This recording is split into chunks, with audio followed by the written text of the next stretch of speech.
கசிந்துருகி இமைப்பொழுதில் இசையாகி இதயத்தை வருட வரும் கவிதை நேரத்தில் கவிதையோடு கலந்திட தயாராகுங்கள். வணக்கம் நேயர்களே, நீங்கள் கேட்டுக்கொண்டிருப்பது பட்டாம்பூச்சி எஃப்எம். இது வனம் பூத்த கவிதைகள். கவிதைகள் அப்படின்னா அது கதைகள் சொல்லும். கவிதைகள் அப்படின்னா அதுக்குள்ள விதைகள் இருக்கும். அது செடியாய் துளிர்க்கும், மரமாய் வளரும், கிளைகள் பரப்பும், தென்றலாய் நம்மை வருடும். இப்படியான வருடலை செவி வழி சேர்க்கத்தான் நம்ம பட்டாம்பூச்சி எஃப்எம்மில் பூக்கிறது வனம் பூத்த கவிதைகள். ஆமாங்க, வனம் பூத்த கவிதைகள் பகுதியில நம்ம மனம் ஈர்த்த கவிதைகளை தான் கேட்க போறோம். இது நம் மனம் ஈர்த்த கவிதைகளுக்கான ஒரு களம். அந்த வகையில இந்த வாரம் தான் ரசித்த கவிதையை நாமும் ரசிக்க சேலத்திலிருந்து நம்முடைய நேராங்க கல்வி அச்சாணி விருது, சிறந்த ஆசிரியருக்கான விருது, சிங்கப்பன் விருது உள்ளிட்ட பல்வேறு விருதுகளுக்கு சொந்தக்காரர், இசையின் நேசகர், ஆகச் சிறந்த வாசிப்பாளர், பொறியியல் கல்லூரி பேராசிரியர், கவிஞர் மங்கை அவர்கள். எந்த கவிஞரின் எந்த கவிதையோட இணையறாங்க அப்படின்னு உங்களை மாதிரியே நானும் ரொம்ப ஆர்வத்தோட காத்துட்டு இருக்கேன். வாங்க நேயர்களே, நிகழ்ச்சிக்குள்ள போகலாம். வணக்கம் நேயர்களே, நீங்கள் கேட்டுக்கொண்டிருப்பது பட்டாம்பூச்சி எஃப்எம். இது உங்கள் வனம் புத்த கவிதைகள் நிகழ்ச்சி. நான் உங்கள் மங்கை. இன்று ஒரு மனிதரை பற்றி பேச போகிறேன். ஆனா அவர் பெயரை உடனே சொல்ல மாட்டேன். ஏன்னா அவர் பெயரை சொல்றதுக்கு முன்னாடி அவர் உங்க மனசுல இருக்காரா இல்லையான்னு நீங்களே உணரணும். நீங்க வாழ்க்கையில ரொம்ப கஷ்டப்பட்ட ஒரு நாள்ல ஒரு பாடல் மட்டும் உங்களுக்கு ஆறுதலா இருந்ததுண்டா? யாரிடமும் சொல்ல முடியாத ஒரு உணர்ச்சிய ஒரு வரி மட்டும் சொல்லிவிட்டதுண்டா? ஒரு தாய் சமையலறையில் நின்று மெல்ல பாடிக்கொண்டிருந்த பாடல், அந்த வரிகள் யாரோ எழுதினாரே. நேயர்களே, நீங்க கடைசியா ஒரு பாடலை கேட்டு இந்த வரி நான் தானே நினைச்சது எப்போ ஒரு வரி உங்க மனசை உடைக்க, அதே வரி உங்களை ஆறுதலாக்க, அந்த வார்த்தையிலும் பின்னால் ஒரு மென்மையான மனிதர் இருந்தார். இன்று நாம் நினைவில் உயிரோடு இருக்கின்றவர், வரிகளாக வாழ்கின்றவர். நான் யாரை பற்றி சொல்ல வரேன்னு உங்களுக்கு தெரியும்னு நினைக்கிறேன். ஒரு கவிதை உங்களை அமைதியாக்கினால் அது நல்ல கவிதை.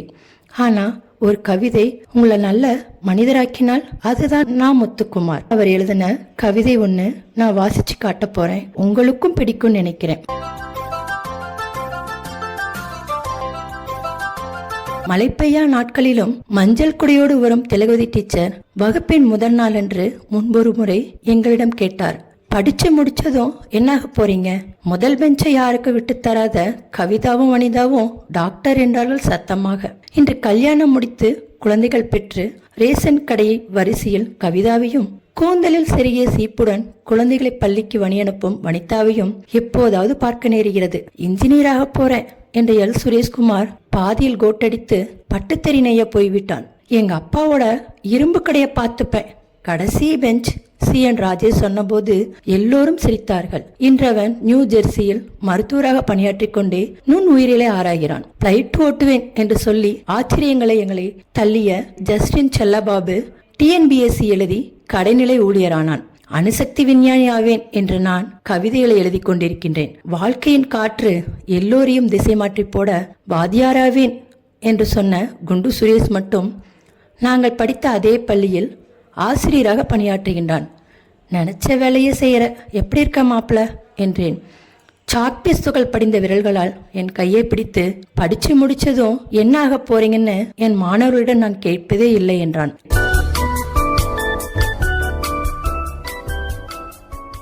இப்படித்தாங்க நான் பள்ளிக்கு கிளம்பிட்டு இருந்த ஒரு 1ஆம் வகுப்பு படிக்கிற பக்கத்து வீட்டு குழந்தைகிட்ட கேட்டேன், பாப்பா பெரியவளான என்ன போறேன்னு. அந்த பாப்பா அம்மா ஆக போறேன்னு சொன்னான். இது நகைச்சுவையா இருந்தாலும் வாழ்க்கையோட யதார்த்தத்தை அந்த குழந்தை அழகா சொன்னான். இன்று இரவு ஒரு கவிதையை படிச்சுட்டு தூங்கி பாருங்க.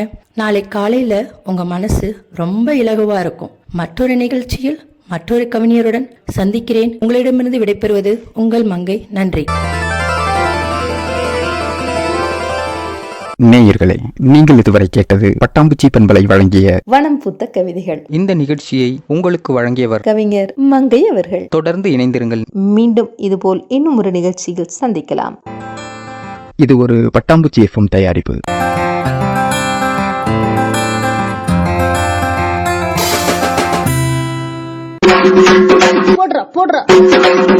வணக்கம் மக்களே, இன்னைக்கு நம்ம பட்டாம்பூச்சி எஃப்எம்ல கலக்கலாம் ஒரு புத்தக அறிமுகம். வாங்க வாங்க வந்துட்டே இருங்க.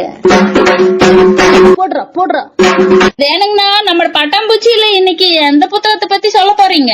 அம்மனே, நம்ம பட்டாம்பூச்சியில இன்னைக்கு தஞ்சாவூர்காரரு, நல்ல எழுத்தாளரு, நல்ல நாடக கலைஞரு, நல்ல திரைக்கலைஞரு, இப்படிப்பட்ட கவிஞரு தஞ்சைனா ராமதாஸ் அவிகளோட ஒவ்வொன்றும் உதவிடும் உங்களுக்கு அப்படிங்கிற ஒரு புத்தகம் சாமி. அப்படிங்களா? இது எதை பத்தின புத்தகம்ங்கண்ணா? அம்மனே, இந்த புத்தகம் நீ நினைக்கிற மாதிரி இல்ல சாமியோ.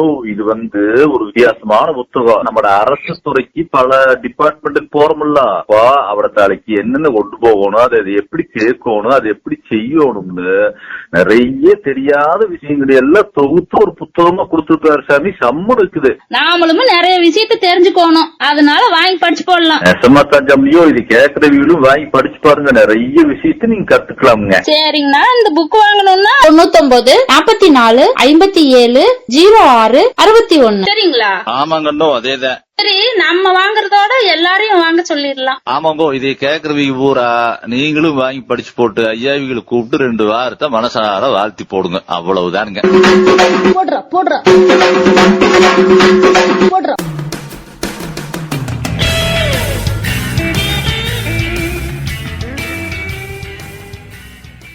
நீங்கள் கேட்டுக்கொண்டிருப்பது பட்டாம்பூச்சி எஃப்எம். இது உங்களை பரவசமாக்கும் எஃப்எம். கேட்டால் சலிக்காது, கேட்க கேட்க திகட்டாது.